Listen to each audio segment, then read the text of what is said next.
Nous allons maintenant voir la cuirasse caractérielle phallique narcissique développée par William Raj que nous allons associer à Bane.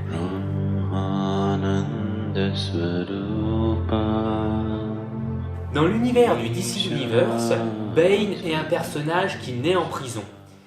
Il est coupable des crimes de son propre père et est puni d'une peine à perpétuité pour les crimes de son père. D'abord en isolement séparé avec sa mère va progressivement se laisser mourir et laisser son fils seul dans cet univers carcéral, majoritairement masculin, qui va l'obliger à, pour survivre, développer un caractère très puissant, très phallique on pourrait dire. Ce caractère va être développé par l'image de son père qu'il va fantasmer, idéaliser à travers des visions.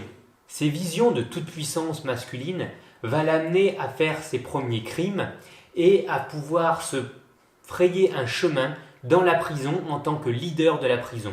Cette puissance, autant physique qu'intellectuelle, va l'amener à créer une sorte de mutinerie au sein de la prison qui va le permettre de s'évader. Ce personnage très yang va tout faire pour essayer de combattre ses peurs.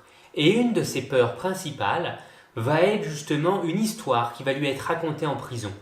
C'est l'histoire du Batman, de cette chauve-souris qui terrorise Gotham.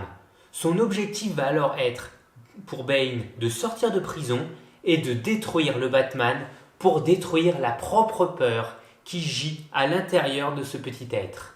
Bane, en grandissant, va alors créer une sorte de mutinerie à l'intérieur de la prison, va s'évader et rentrer dans la ville de Gotham afin de démasquer le Batman. C'est le premier personnage antagoniste au Batman qui va découvrir son identité secrète, donc découvrir que Batman est Bruce Wayne, et au sein de sa demeure, va le détruire et lui briser le dos, le rendant tétraplégique. C'est le premier personnage qui va réussir ce coup de force de briser physiquement le Batman. Décrivons maintenant le caractère phallique narcissique décrit par William Reich. William Reich le décrit comme un personnage assuré, élastique, arrogant, énergétique et d'allure impressionnante. Pour William Reich, le caractère phallique narcissique est un personnage très masculin, sadique, qui contre-attaque toujours. Il a toujours un comportement très provoquant afin de détruire toutes les menaces qu'il pourra avoir autour de lui. Il aura alors ce comportement agressif et va être plutôt leader, dominant, et un adversaire qui le confronte va être détruit par un caractère phallique narcissique. Dans les rapports amoureux, on pourrait décrire un personnage phallique narcissique comme quelqu'un qui veut montrer sa dominance, sa toute-puissance à l'autre. Ainsi, sans arrêt être dans une image de ce Superman ou de ce Superman. Ce caractère, bien sûr, n'est pas que masculin. Il est plus à tendance masculine, mais il peut se retrouver chez certaines femmes que l'on appelle en psychologie les queen bee, les reines des abeilles. On reconnaît bien à travers le caractère phallique narcissique le personnage de Bane, car il veut toujours se prouver qu'il est le meilleur. Le monde est un défi constant qui le remet en question. Ainsi, son objectif est vraiment de détruire chaque adversaire qui se présente à lui afin de se prouver à lui-même qu'il est le meilleur. Mais cette sensation de confiance qu'il a en lui à des moments donnés est sans arrêt remis en question par le monde autour de lui. Le caractère phallique narcissique, comme on le voit dans son nom, a le caractère phallique. Ainsi, dans le stade de développement de Freud, le stade phallique apparaît après le stade anal.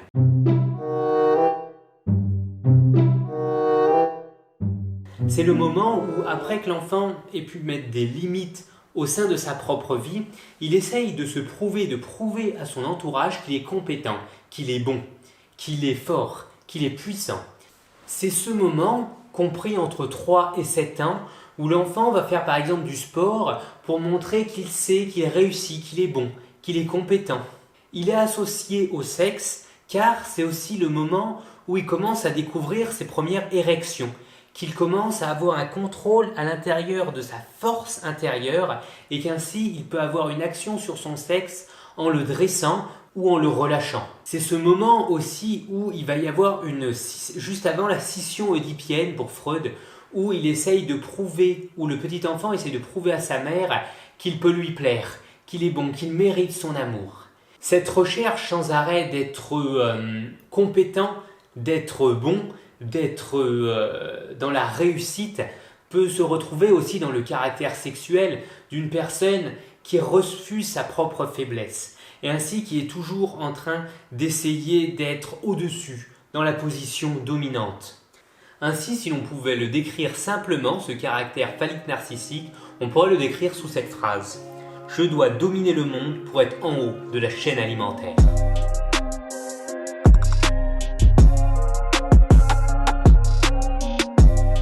Voilà pour ce point du caractère phallique narcissique. Ainsi, vous avez sans doute reconnu maintenant le personnage qu'on appelle le pervers narcissique de manière commune. Ainsi, vous pouvez reconnaître qu'à partir de ce personnage, c'est un personnage qui est en constante souffrance et ainsi qui fait aussi souffrir les autres autour de lui. Nous verrons la semaine prochaine le caractère hystérique et ainsi je vous laisse explorer votre cuirasse pour cette semaine et vous souhaite une bonne semaine.